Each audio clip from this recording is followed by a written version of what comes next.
Hi folks, welcome to Fig Tree Ministries. Make sure you subscribe to our YouTube channel by clicking that red subscribe button below and click that bell to make sure you get notified every time we upload a new video. Enjoy today's lesson. Okay, so last week we started down this path of the idea that when Mark, and specifically Mark, so today as we go through this, you have to remember that I'm only going to be focusing on the book of Mark and his telling of the crucifixion. So if you read Matthew, you're going to see some differences. If you read Luke, he adds some things that not really sure what he's talking about. If you go to John, he tells it a little bit differently.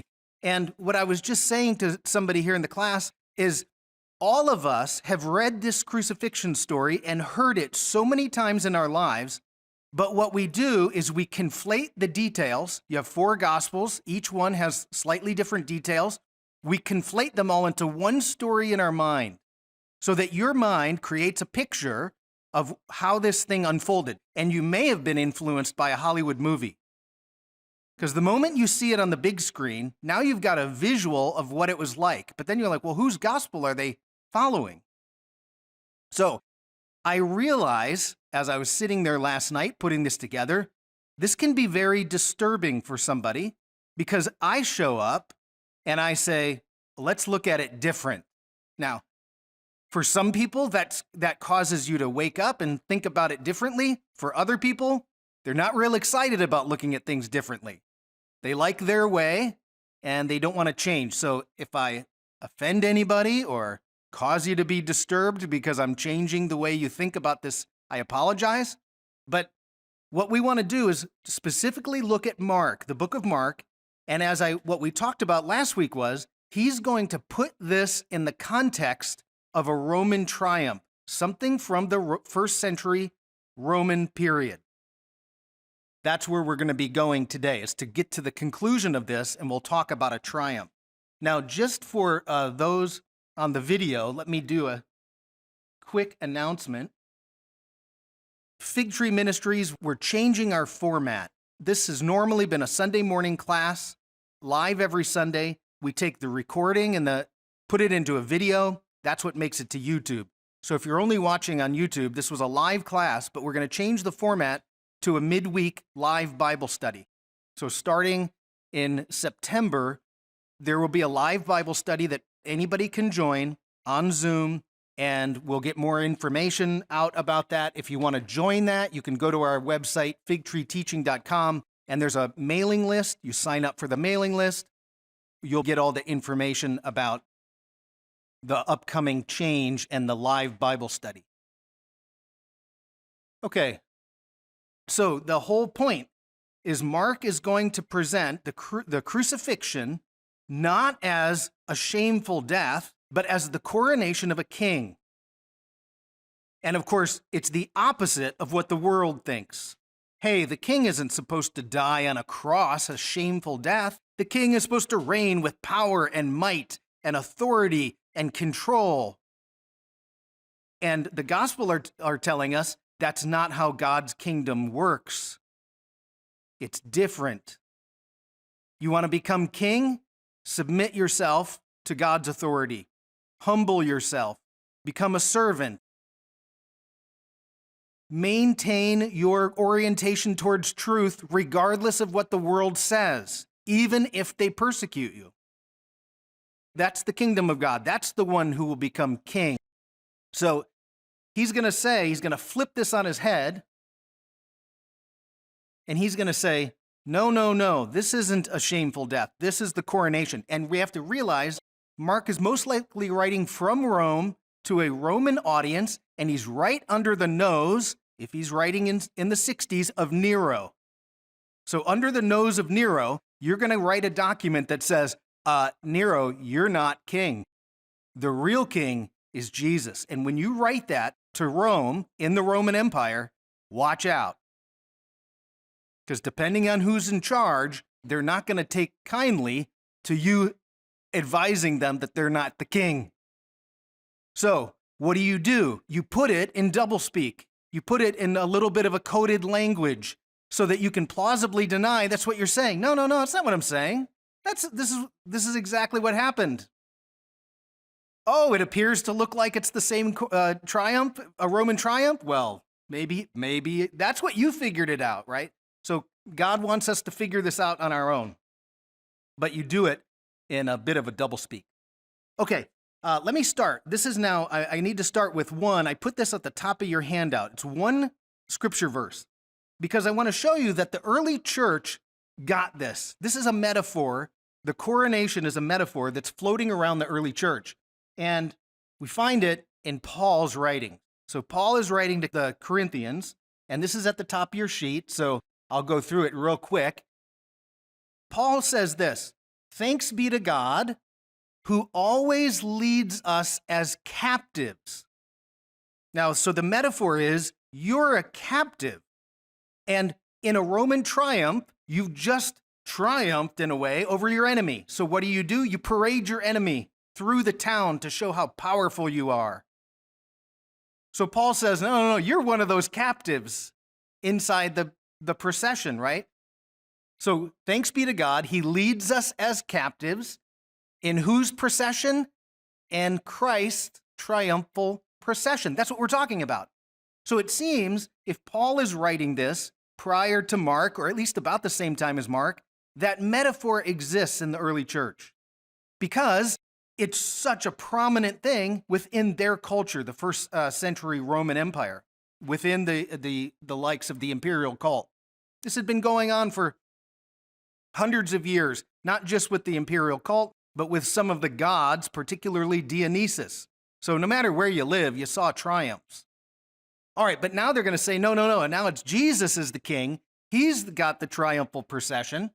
And then it says this, and he uses us to spread the aroma. What's he talking about? Well, during that procession, you would have incense going up.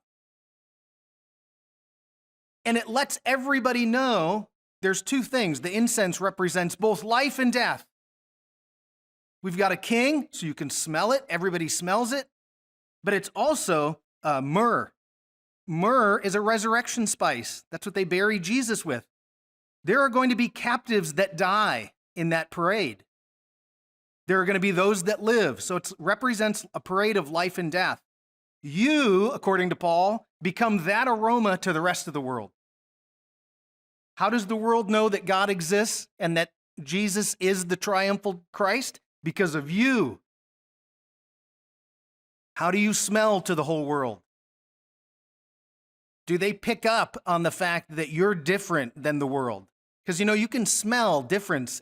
It's not a physical smell, it's a spiritual smell. You can sniff it out.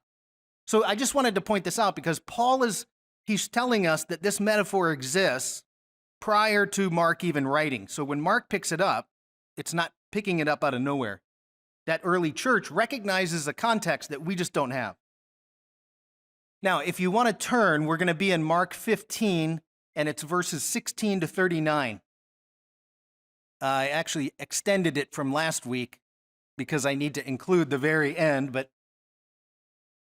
so Mark 15, 16 to 39, and what's the point? What's Mark telling us in his book?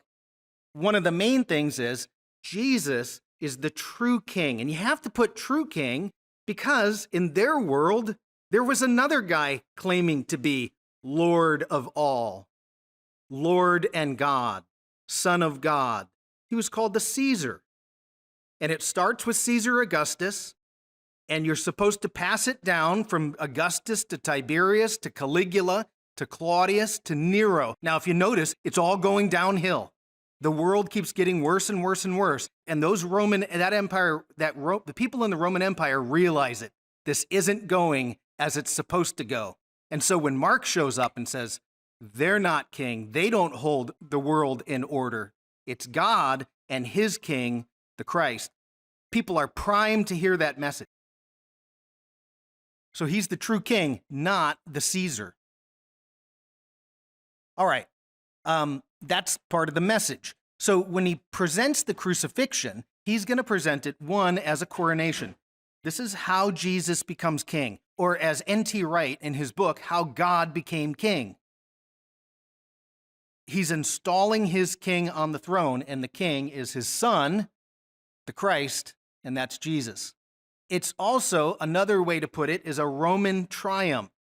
And this is what we're going to look at today, is it had developed over time. Starts with generals who are coming back from a battle. By the 1st century, it's only the emperor is allowed to do a triumph. And a triumph, there's a set order that you're going to do this in, especially if you're in Rome. So we have to look at the set order of a triumph and then read Mark. And guess what you find? Sentence by sentence in the exact order. And that is where the article that I gave you by Thomas Schmidt, he says, look, the coincidences are way too strong to say that that's not what Mark was intending, especially if he's writing from Rome. Okay, so that's what we're going to do today, is we're going to first look at the Roman triumph, then we'll read Mark, and all your spidey senses will be tingling because you'll say, aha, I see exactly what he's doing here. I'll even show you how there's a couple pieces where Matthew changes it, and it might just be some difficulty that Matthew's like, wait a minute, this would be a difficult detail, and he changes just something very minor, but it's enough to make a change.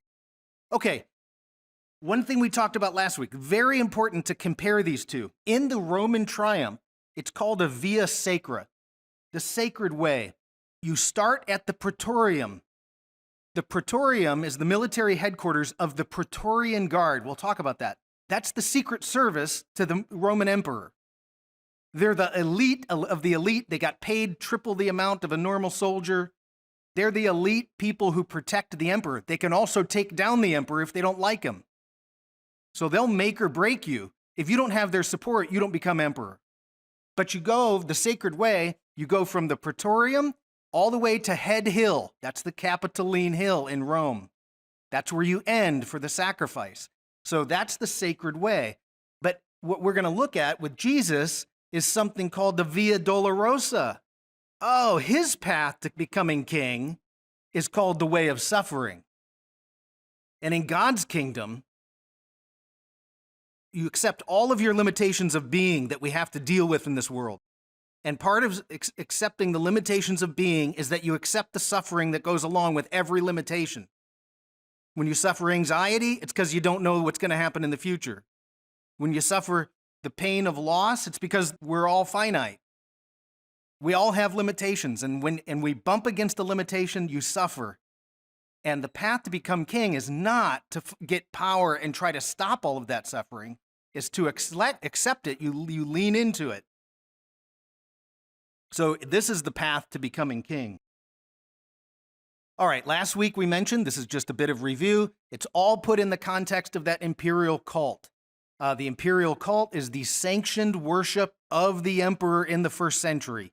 We are not used to that context, but study that and you find out, oh, wait a minute. Boy, that sounds just like what our authors are telling us Jesus is. In fact, why did God choose that moment in time to send his son? Well, Augustus was the first guy to say, I am the Son of God and Lord and God. Maybe I should go send my son right now into this mix and disrupt what they're doing. So it's all in the context of the imperial cult. All right, so this is what we're going to do, and we're going to look at this as a Roman triumph.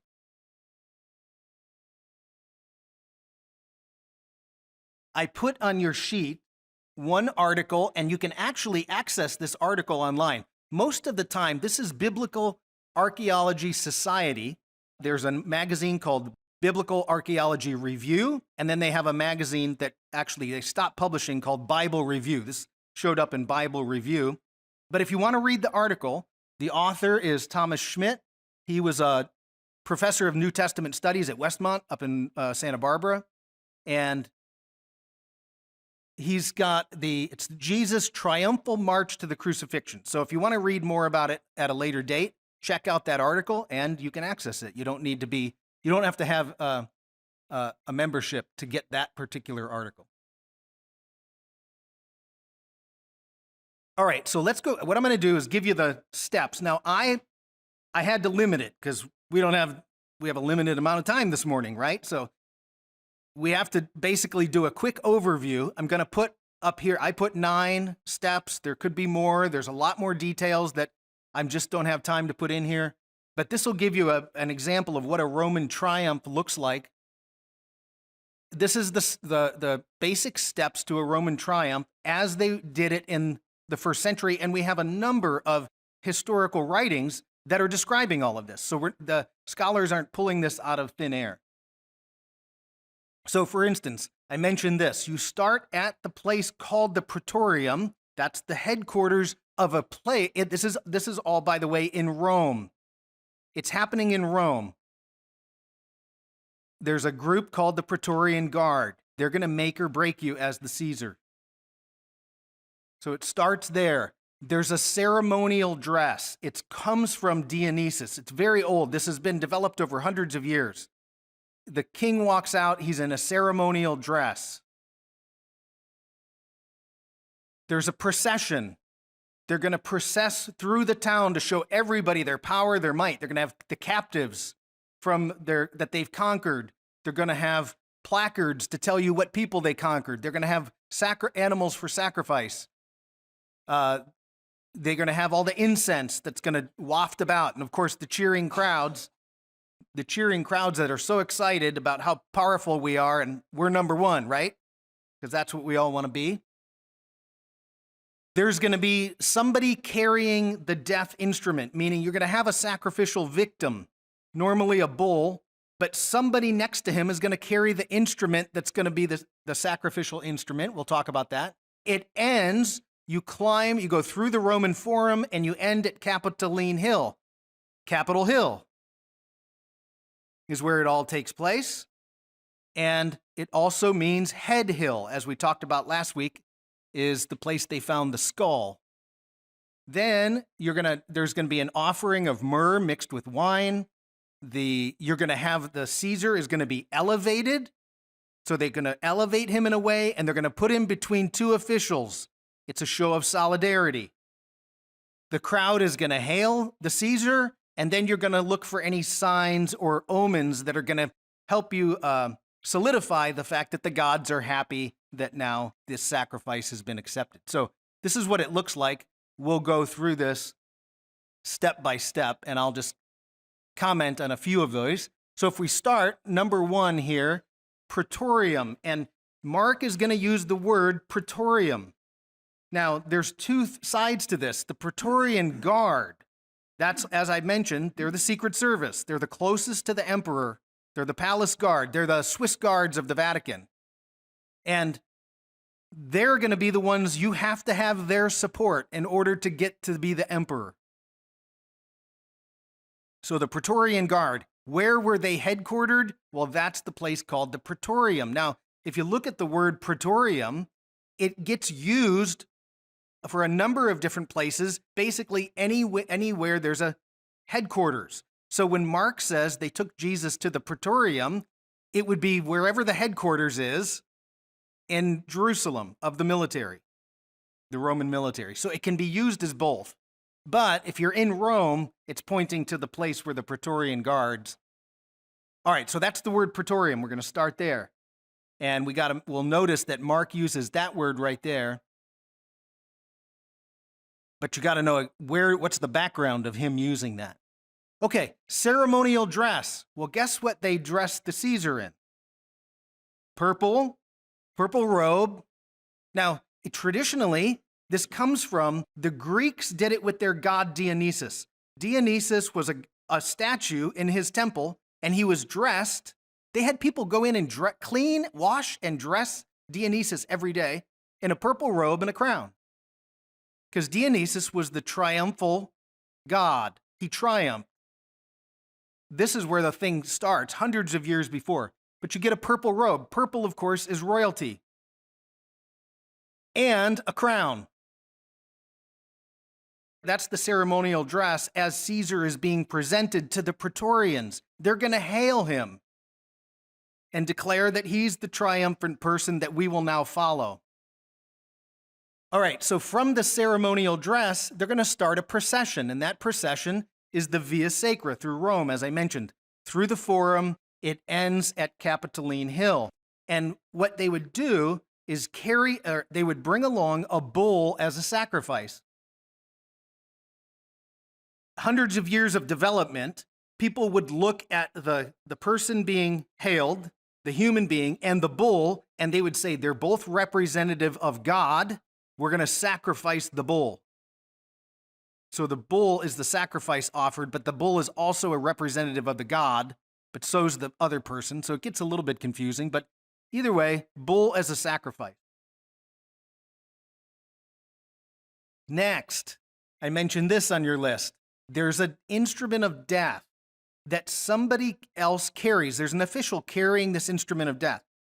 It's depicted as an axe. I'll show you one image that'll at least give you an idea of what this looks like.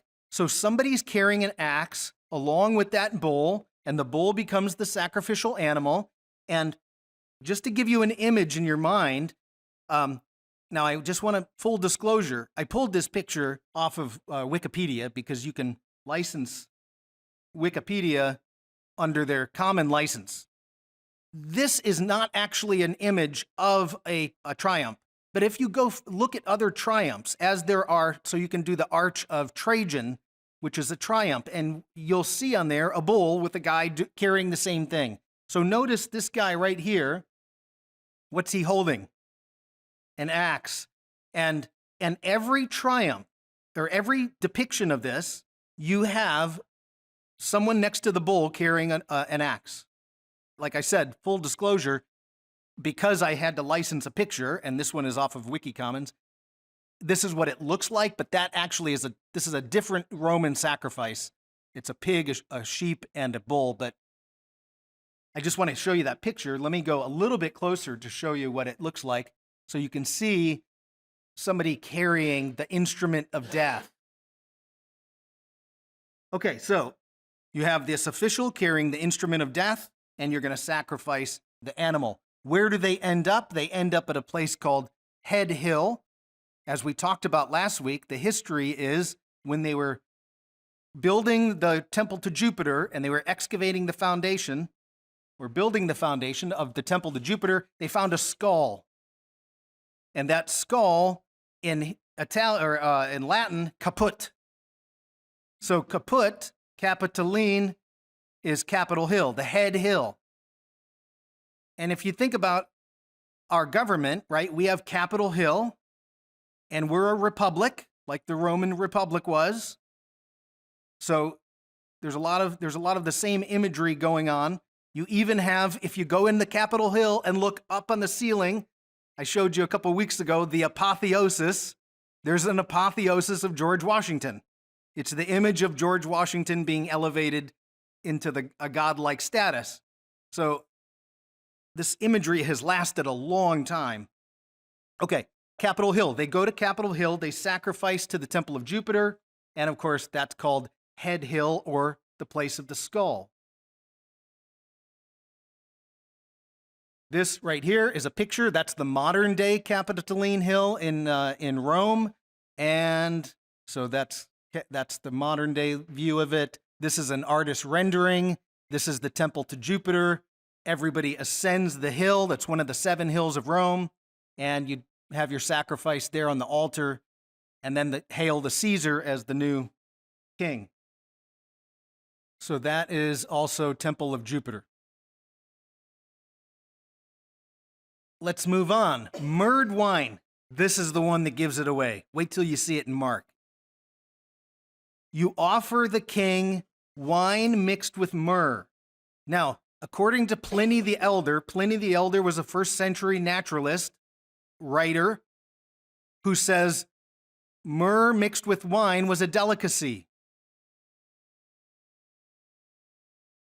It gives flavor to the wine. So myrrh mixed with wine is offered to the king. Guess what the king does? He refuses it. And then he takes the wine and he pours the wine out on the altar. The wine represents the blood of the sacrifice. You pour out the blood on the altar. So myrrhed wine. Okay? Next, you're going to elevate the king, because you have to elevate him not only just in your mind, but you elevate him physically, elevate him. So you elevated position, and what you do is you stick somebody, two people, one on their right, one on the left. And one on the right and one on the left, usually they could be, say, somebody from the royal family, it could be military officials, but it's someone to say there's solidarity in this elevation of the king. We're giving credence because he's not alone up there. We're joining him. So you flank him left and right. That gives solidarity to this choice of king. See, I can already see your spidey senses going off, right? You're like, uh-oh, wait a minute. What's happening here? All right, the crowd then is going to start hailing. Hail Caesar, Lord and God. Now I put lowercase God, but to them it was Hail Caesar, Lord and God. That's what you're elevating this person to be, divine. And they all took that title to some degree or another, whether you agreed with it or not. Usually the closer you are to the Caesar, you're like, okay, that guy's obviously not divine. But the further you are to the east, say, Asia Minor, where Revelation is written, or even towards all of where Israel is, they're elevating kings into the status of gods. Then you look for a sign or an omen. You want to look for favor from the gods. So, for instance, there's one documented source that says that at one of Nero's triumphs, there was a flock of white doves that came from one direction, and then a flock of white doves that came from another direction. And that was the sign that Nero is Lord of all, the whole earth, because the whole earth is honoring him. It's called, in Greek, we would say, ekumene. Have you heard of the word ecumenical? It's the whole earth. So it's to declare, the omen is to declare, you're Lord of all. Now, I'll show you a great picture because they love to do propaganda art. So this right here, it's called Gemma Augusta. I don't know how you might say that in Latin. Not that I'm looking at a Latin expert in our class here. This is actually a piece of jewelry that was done. This right here is Augustus. That's Caesar Augustus. Now, he's being hailed, and notice everybody in that panel, the upper panel, who are they looking at? Caesar. Even the little eagle that's sitting below his feet, right, is looking up. So everybody's pointed at the person that they're going to be honoring. That's Caesar Augustus. And then if you look at all of the people who are in here, they all have a specific role to play. But I want to show you this person right back here. Let me see if I can get you see a female, and she's placing a crown on Caesar. Now that female is the personification of the word oikumene. The whole world. We say ecumene. It's the inhabited earth. And what it's telling you is the whole world is honoring the Caesar as Lord and God. And we do it by the world placing a crown on his head. Now, every knee shall bow and tongue confess that Caesar Augustus is Lord. Anybody want to, right? I mean, now Paul is quoting Isaiah. Isaiah says, Yahweh, every knee shall bow and confess that Yahweh is Lord. Then Paul takes out Yahweh and puts in Jesus Christ as Lord. So it's a quote from Isaiah, but the point is, who do you put in the position of Lord? That's the question. It's still a question today that we have to wrestle with. Who do you make Lord and God of all? This hasn't gone away. Anyways, that's some propaganda art, but when you get to this idea of an omen, that's what they want to say. Is nature are the cosmos confirming our choice for the Caesar? And so we have to look for an omen, something from the heavens that are going to declare that, yes, this is Lord and God and Lord of all. Okay, and ecumene, that's, of course, where we get ecumenical. All of this symbolism still exists today in some way, shape, or form. Whether we have to have eyes to see right? Jesus says to his disciples, you have eyes, but you don't see. We're looking right at it, but we don't see what's being said to us. It's more of, I'll talk about it in a minute. It's more of insight. You have inner sight to see. Okay. All right, now let's go. Let's go to Mark, because now you're going to just be like, oh, every sentence is going to tell you something about this triumph. And Mark is the whole point. This is not a crucifixion of death or shame. This is the royal triumph of a king. And now it's up to you to decide, is he king or not? Okay, so let's start at verse 16, or it's chapter 15, verse 16. And we'll just watch how Mark puts this together, sentence by sentence. The soldiers led Jesus away into the palace, that is the Praetorium. So where does this procession start? At the Praetorium, same as it does in Rome. So if you're listening, if we were a small house church in Rome and a letter from Mark shows up and we start reading it, we start saying, oh, wait a minute, I know what he's saying. Because we've all seen the processions downtown. Now, here's the part that throws scholars off, okay? I want to tell you, I don't want you to be, I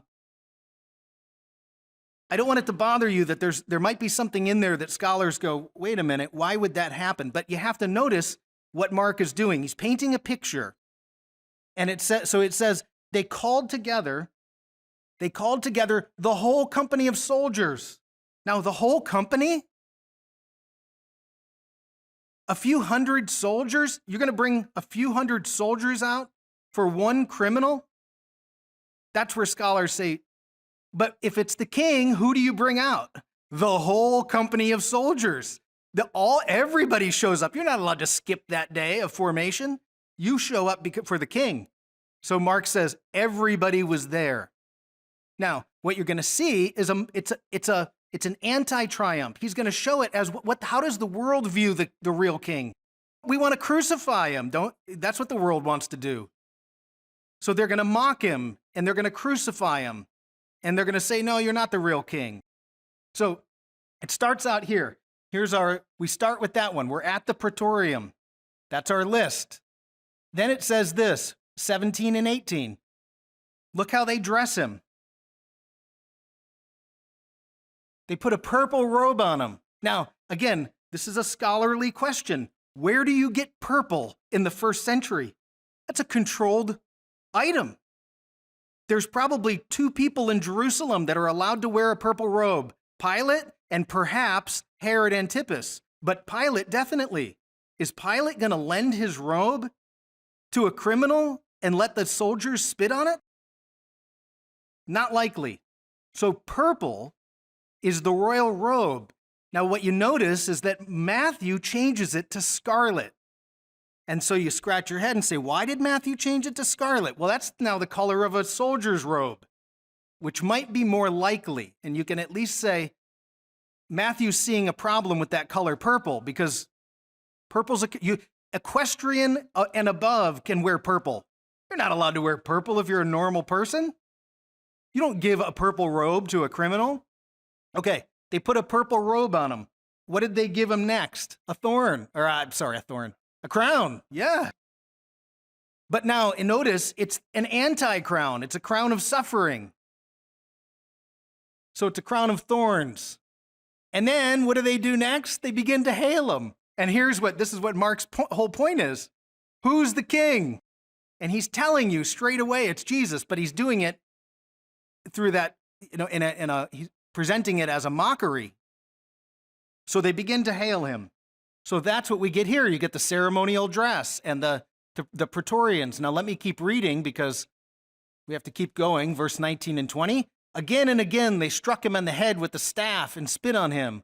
Falling on their knees, they paid homage to him. So of course this is a mockery. It's an anti-triumph. And when they had mocked him, they took off the purple robe, put his own clothes back out, and then they lead him out for the sacrifice. So they're now going to start the procession. Where does the procession start? From the Praetorium. Now we're going to go. Is it the Via Sacra? Nope, it's the Via Dolorosa, the path of suffering. So they let him out to be crucified. Okay, next, there we are. They're at the procession. Now, one of the strangest things that showed the very next sentence is you get this person that now shows up, a certain man from Cyrene, Simon. And then a minor detail that you have to scratch your head and say, now, why did Mark put this in here? The father of Alexander and Rufus. Well, where do we find the name Rufus? In the book of Romans. So perhaps Rufus, the audience knows who they are. In Romans 16, Paul says, greet Rufus. His mother has been like a mother to me. Why include that, the father of Alexander and Rufus, unless his audience knows who those people are? So if he's in Rome, and then you find it in the book of Romans, you say, aha, they're talking about the same person. Okay, he was passing by on his way in from the country, and what do they do? Force him to carry the instrument of death. Now, if you read John, John says Jesus carried his own cross. So it's a little bit different. Normally, what you carry is not the full cross. They would have a bar that's stuck in the ground, and you would carry the T part. Yeah, the cross piece. You would carry that on your shoulders, not the full, not like you're dragging a giant cross behind you, and then they would lift you up on top of the thing that's already stuck in the ground. But again, you have somebody carrying the death instrument. That's the point. So that when we go back to our list, somebody else carries the instrument of death.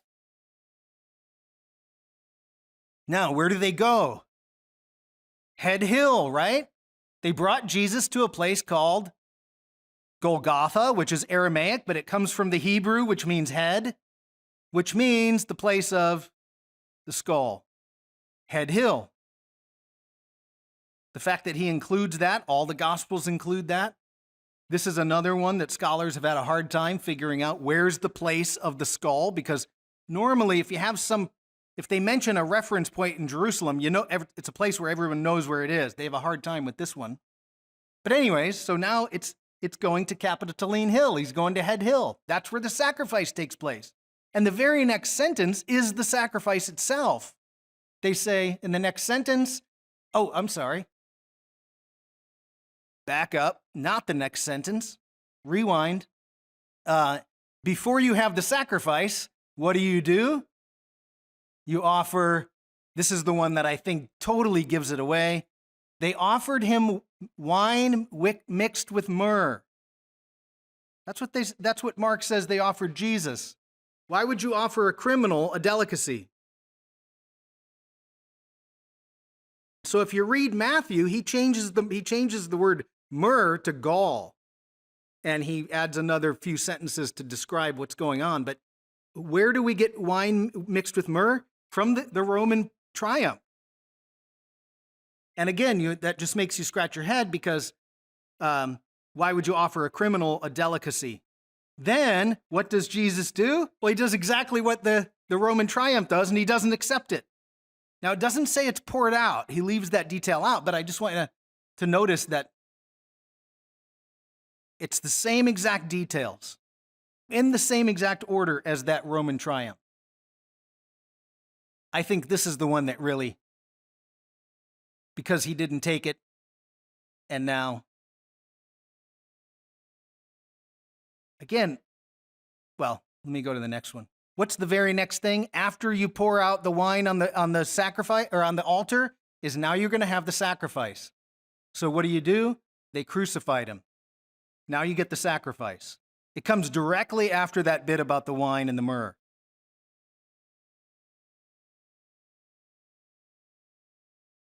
Okay, so go back to our list. You get the wine and the myrrh. So now he's crucified. Now they're going to have to elevate him and have two officials. So what does it say next? They crucified two rebels with him, one on his right and one on his left. Now, who are the rebels? Rebels according to who? Rome. Does it mean? Now when we translate that thieves, that makes it sound like they're crucified for stealing. That's not a crucifiable offense in the Roman Empire.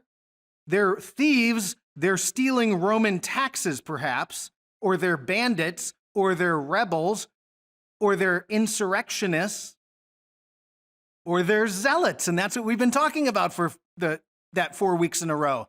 He's crucified between two zealots, and who doesn't like the zealots is the Roman Empire. And it doesn't mean that the zealots, well, okay, if you murder somebody, yes, you're sinning, but just being a zealot doesn't mean that you've sinned.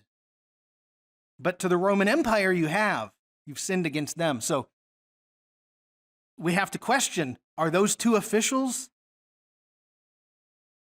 really thieves, or are they people who are resisting the imperial Rome?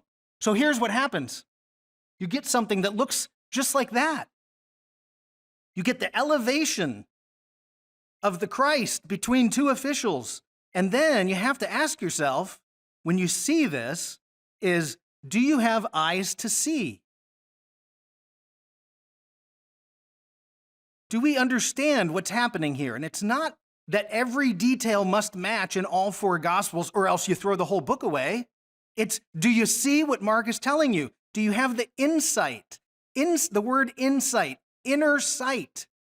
It's when you meditate on the scripture and something comes to mind, a picture in your mind that says, this is what Jesus is. And that picture becomes very powerful. It's like manna from heaven for your spirit. It gives you spiritual strength to get through all kinds of stuff. Do we have eyes to see what Mark is telling us? That when you see that picture, that's the elevation of a king, not just a common criminal. So that's when the power of this book is when you meditate on it, you get insights that tell you something that's more real than what we can see with our own eyes. And not everybody sees it. So, do you have eyes to see? Okay, so there's the elevation. Now, the next one is the crowd hailing, but Mark is showing this as an anti-triumph. So how does the crowd treat Jesus? Well, it's exactly how the world treats the real king. Like I said last week, if you have the ideal, you'll crucify it. You'll kill it. Why? Because it just annoys you. It points out all of your flaws. So Jesus shows up. He's got no sin. Everything's working out for him. They hate it because it makes them look bad. And what do? Let's kill him. That's Cain and Abel. It's the same story. Brothers killing another brother because they're annoyed when that brother is righteous. So this is how the world treats the true king. All right, now let's get to the end because we gotta wrap this up here. The crowd hails him. What's the last one? We're looking for a sign. Any signs happen? Right? Now we're not going to read apart. The sky goes dark, right, for a few hours. There's a sign, right? The middle of the day, the sun just disappeared. But look what it says in verse 38. I'm skipping down a little bit. The curtain of the temple was torn in two from top to bottom. Is that a sign from heaven?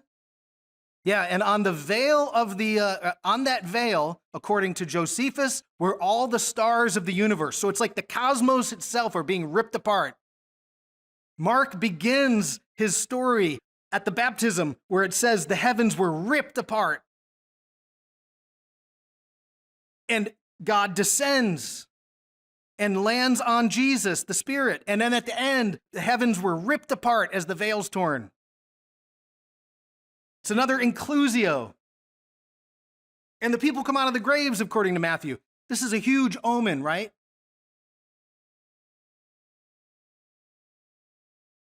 Then very next verse is where we get now the confirmation that he's Lord of all, because now a centurion stood in front of Jesus.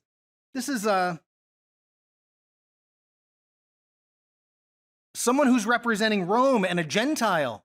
Surely this man is the Son of God. Now a centurion saying that, when Caesar's claiming to be the Son of God, completely subversive to that Roman Empire. but it shows the difference between the empire of man and the empire of God. The kingdom of God is always upside down compared to what mankind thinks. So you get an omen. The omen is responded to by a representative of Rome to confirm what just took place. All right, it's great. You start at the Praetorian. You dress him in purple and a crown. You process Via Dolorosa, not Via Sacra. Somebody else carries the cross, the death instrument. You head to Head Hill, Golgotha. You offer myrrh and wine. The king refuses it. You have the elevation, you have the next verse, that's the crucifixion. They elevate it. They elevate him. The crowd, of course, this is an anti-triumph, doesn't hail the king as he should be. And of course, now you get a sign from the heavens that say, yes, it's true. And it declares that he is Lord of all. So what's Mark saying? Jesus is the Christ. He's the Messiah, Old Testament Messiah. He's Greek, Christ. Christ is the anointed one, the king. And if you know your Jewish prophecy, that king is going to end up being king over the entire world. And you tell that to any government, and they don't like it. It's just the way of the world. Unless you choose to, as a government, subvert yourself to God, make yourself lower than God. So Jesus is the true Son of God. It's not the Caesar. That's a first century message. He's the real king. It's not the emperor. And, oh, by the way, if you're going to try to become Christ-like, like a little king yourself, Christ-like, you don't take a path of power. You don't lord over people. You don't manipulate people for power. You take a path of service and humility, and it's a path of suffering. That's how you become the king in this world. You place yourself as a servant of truth, and then you become the king. So that finishes our study on Mark. 4 years later, you couldn't have planned a better way to end Mark than the declaration of the king, right? Through first century eyes. And that's the whole point. When we were talking last night, the whole point of biblical studies versus most of you are used to theological studies. You study the theologies that we've developed over 2,000 years. That's why you always say, I've never heard this before, because we're doing biblical studies. Biblical studies says go back to the culture and the history right before all those events happened to try to figure out what the first century audience is thinking, not through the lens of 2,000 years of church history or theological doctrines. That's why it often sounds different. But I think what happens when you do that first is it gives you something very profound, and it sticks with you. It's very, stays with you longer. Because it's not just an abstract philosophy. So that's my apologetic for biblical studies. All right, let me get the Zoom people back on the screen here. We're going to stop that share and